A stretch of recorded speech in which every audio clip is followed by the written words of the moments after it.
પોયડા ગામ અને આજુબાજુના વિસ્તારના ખેડૂતો દ્વારા મામલતદારને આવેદનપત્ર પાઠવવામાં આવ્યું। દસાડા તાલુકાના પોયડા ગામ અને આજુબાજુના વિસ્તારના ખેડૂતો દ્વારા રિયલ એન્વાયરમેન્ટ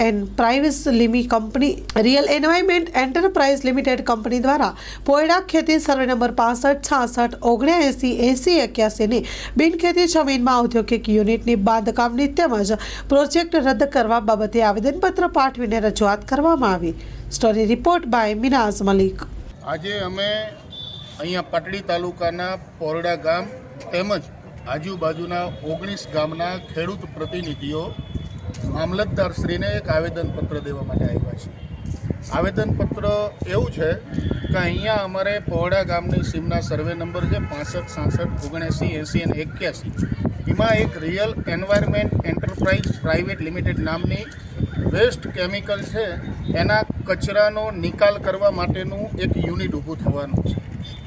એ યુનિટ એવું છે કે ત્યાં અલગ અલગ કેમિકલનો કચરો લાવી અને ત્યાં એ લોકો નિકાલ કરવાના છે। ત્યારે ગત 22 ડિસેમ્બર 2022ના રોજ પબ્લિક હિયરિંગ કરવામાં આવેલું। પબ્લિક હિયરિંગ કરતી વખતે ડીસી સાહેબ અને જીપીસીબીના અધિકારીઓ ત્યાં આવેલા અને એમની હાજરીમાં અમે વિસ્તારના અઢળક ખેડૂતોએ ભેગા મળી અને પબ્લિક હિયરિંગ ન થાય, પબ્લિક હિયરિંગની નિયમ મુજબ પબ્લિક હિયરિંગ થયેલું નહોતું।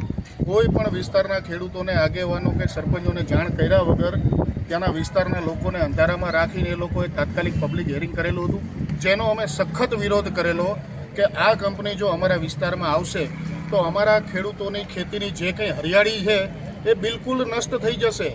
કારણ કે અમારે અહીંયા ઘાસપુર બાજુમાં એક કંપની છે અને એ કંપનીથી ત્યાંના વિસ્તારના લોકોને, ખેડૂતોની એવી હાલત થઈ ગઈ છે કે જ્યારે કંપનીની વિરુદ્ધમાં પવન હોય ત્યારે ત્યાં લોકો શ્વાસ નથી લઈ શકતા। ત્યાંના માનવજાતને એટલી બધી પારાવાર મુશ્કેલીનો સામનો અત્યારે કરવો પડે છે।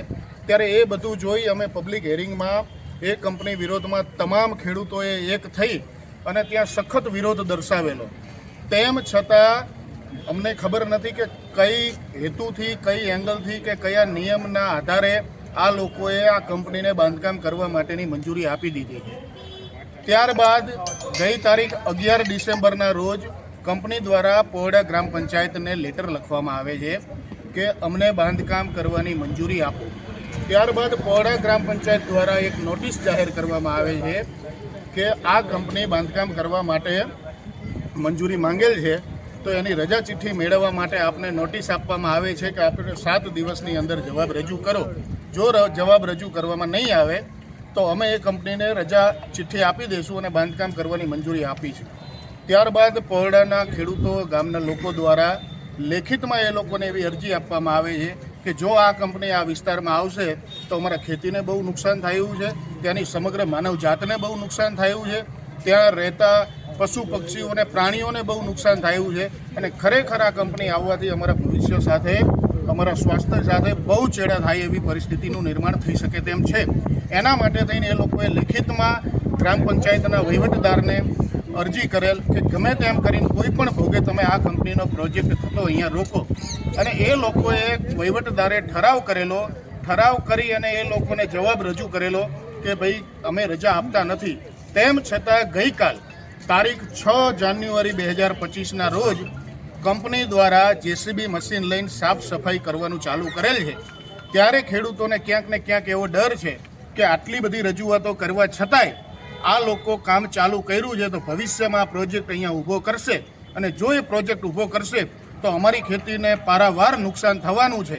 એટલે નુકસાન થતું અટકાવવા માટે, સમગ્ર માનવજાતના સ્વાસ્થ્ય સાથે ચેડા ન થાય એના માટે અમે સૌ આગેવાનો, આ માત્ર 19 ગામના આગેવાનો છે, હજુ જરૂર પડશે તો અમે હજારોની સંખ્યામાં ઉપવાસ કરીશું, કાયદાની રૂએ અમે આંદોલન કરીશું અને ગમે તેમ કરીને અમારા જાનના જોખમે પણ આ કંપનીને ત્યાં ઊભી થવા દેવા માંગતા નથી।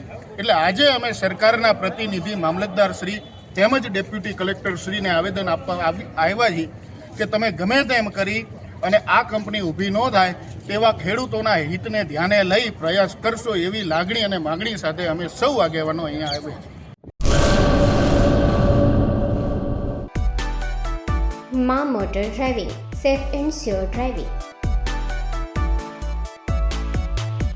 ડ્રાઇવિંગ એ શોખ સાથે આપની મોટી જવાબદારી પણ છે।